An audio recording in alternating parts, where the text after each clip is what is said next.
But for the full picture, let's touch on what reviewers say. Hmm. What are the recognized strengths, but also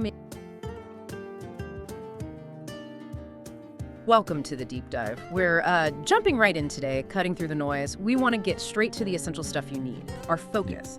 It's a really critical look at U.S. democracy. We're diving deep into this powerful argument in Vance's book, Defending Democracy, Vigilance, and Action.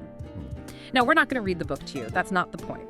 Our mission is really to pull out the core diagnosis she makes. Where is the system, really feeling the strain? And we want to understand the foundation she uses, the history, the law. And maybe most importantly for you listening, we're zeroing in on the concrete steps, the actual actions she thinks citizens need to take, like right now. Okay, so let's unpack this a bit. The central message is, well, it's right there in the title, isn't it? Vance is basically arguing that giving in to apathy or cynicism or just despair, it's not just a shame, it's actually dangerous for democracy's survival. That really is the core tension. Yeah, she sees democracy as something you have to actively maintain, like a complex machine. It doesn't just run itself. Right. And her analysis has this real sense of urgency because she looks at current political trends. And she doesn't just see disagreements, she sees them as, well, almost like active sabotage of the democratic machinery itself. Okay, let's get specific then. When she talks about this decay, this strain, what are the actual signs, the, measurable symptoms she points to? What does it actually look like when, say, checks and balances start to wobble? Well, she points to a kind of steady erosion, really across three main areas. First, there are these systematic attempts to undermine the constitutional guardrails. Guardrails Like using the political appointment process to put partisans into nonpartisan roles, maybe. Or deliberately ignoring congressional subpoenas, things like that. And she uses history here, showing how these seemingly small challenges, these little precedents, can actually escalate pretty fast. Second, she talks about the attempts to redraw the lines between institutions. You mean one branch trying to grab power from another? It's exactly. Trying to absorb powers that historically belong somewhere else. And the third area, which she spends a lot of time on, is the subversion of the rule of law. Okay, that third one, the rule of law. That phrase can feel a bit academic, maybe? How does Vance describe what subverting the rule of law actually looks like day to day, beyond the big court cases we see in the headlines? Yeah, it's a good question. Fundamentally, it means the idea that the law applies equally to everyone just disappears. The rule of law is so foundational because it's supposed to guarantee neutrality, right? The law applies the same whether you're powerful or not, regardless of your politics. When that gets subverted, the law stops being this neutral standard. It becomes, a political weapon. It gets used selectively. Reward your friends, punish your enemies. Right. And Vance argues that is the absolute most dangerous kind of decay. Because once people lose trust in the neutrality of the courts or the agencies that enforce the law, then the whole framework for resolving conflicts peacefully just starts to fall apart. If you can't trust the referee, basically, that's what fuels that widespread cynicism she's so worried about. That's a powerful way to put it. Sort of reframes political apathy, doesn't it? Makes it seem less like just being tired and more like a strategic vulnerability. But if the diagnosis is that serious, that the whole structure is being compromised, that sounds, frankly, terrifying.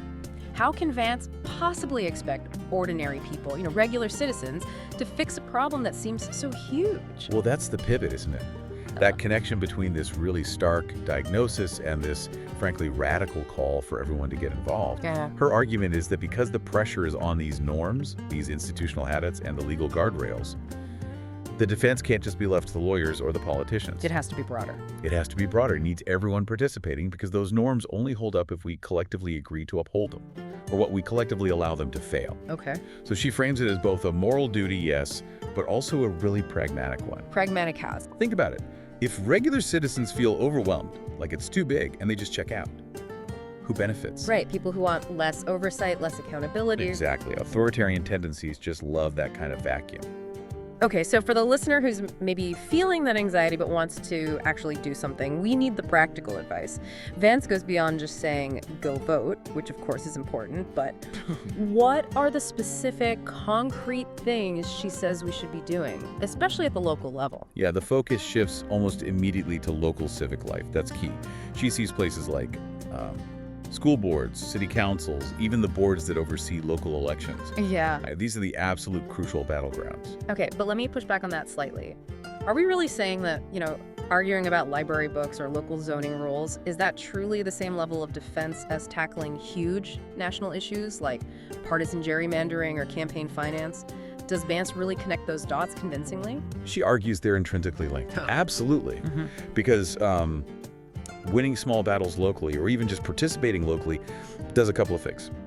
First, when you engage with your school board, you're practicing accountability. You and your community are learning how to hold power responsible, even on a small scale. But like democratic fitness training. That's a great way to put it. Yeah. You're strengthening the muscles you need for the bigger fights later on. It's a lower stakes environment to practice. And she gets really granular with the suggestions. Yeah. Yes, voting, but also maybe being a poll worker, tracking what your local council is doing. And this one's really important to her.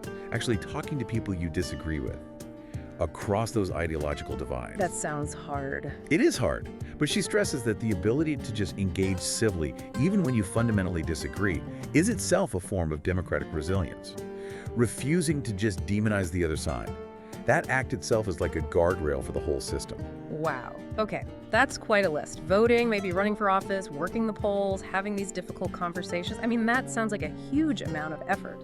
If that's the kind of heavy lifting needed for the long haul, where does Vance suggest people find the energy? Because honestly, that sounds like a perfect recipe for just burning out immediately. Political exhaustion. And that's a critical point. She absolutely acknowledges that challenge directly. You can't sustain a long fight against cynicism and decay if you yourself burn out in year one. Right. It's just not possible. So what's the answer? Her answer involves shifting the focus a bit, moving away from this idea of individual heroism, the lone citizen saving democracy, and moving towards collective sustainability. Community. Okay.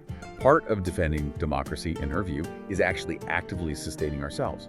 That means building community, finding those local wins, even small ones, that feel impactful, creating spaces where people feel connected, not isolated, where they feel effective. So it's not just about the political action itself, but the support system around it. Exactly. When you're working with others in a community, the weight of it all doesn't just rest on your individual shoulders. So fighting off that feeling of despair isn't just like personal self-care. It's actually a strategic necessity for this whole project to work. Precisely. It's strategic. Think about how antipathy and cynicism grow. They thrive when people feel isolated, powerless, disconnected. When you feel like the system is rigged and nothing you do matters, it's easy to just give up. But by building local community, could be through volunteering, could be these civic groups she talks about, you create tangible, visible proof that action can make a difference. Even small differences. Even small differences. Those localized successes directly counter that overwhelming narrative of national gridlock or failure that we often get, blasted from the news 24/7. She talks about finding democratic joy even in the seemingly mundane local stuff. Finding democratic joy. I like that. And that, I think, is why her overall tone, despite this very severe diagnosis she makes, it stays cautiously optimistic. It's clear. The crisis is bad, yes, very serious, but it's not necessarily fatal. The outcome isn't predetermined. The solution, for her, lies in that sustained, long-term commitment, really anchored in local action and local relationships. Okay, so putting it all together, when we step back and assess the book as a whole, we've got this really urgent diagnosis, this clear action plan, even a mechanism for avoiding burnout. But for the full picture, let's touch on what reviewers say. What are the recognized strengths, but also maybe the limitations of Vance's approach? Sure. Well, the strengths get a lot of praise. People really respond to the clarity, the accessibility of her writing. It's a short book. It's punchy. It avoids getting bogged down in dense academic theory. Very readable. Very readable. And it does a great job, as you said, bridging that gap between theory and practice, which is so valuable if you're a listener thinking, okay, I understand the problem. Now what do I do? And also, that ability to convey real urgency without tipping over into just, doom and gloom. That's seen as a major plus. It motivates rather than paralyzes. But I imagine any book trying to be that accessible, that focused on action, it has to make choices, right? Leave some things out. What are the common criticisms about its scope? That's generally where the critiques land, yeah. Scope and maybe depth. Because Vance puts so much emphasis on the individual's duty, on local action. Some critics feel it leans a bit heavily towards a motivational tone, almost like political self-help in some ways. Okay.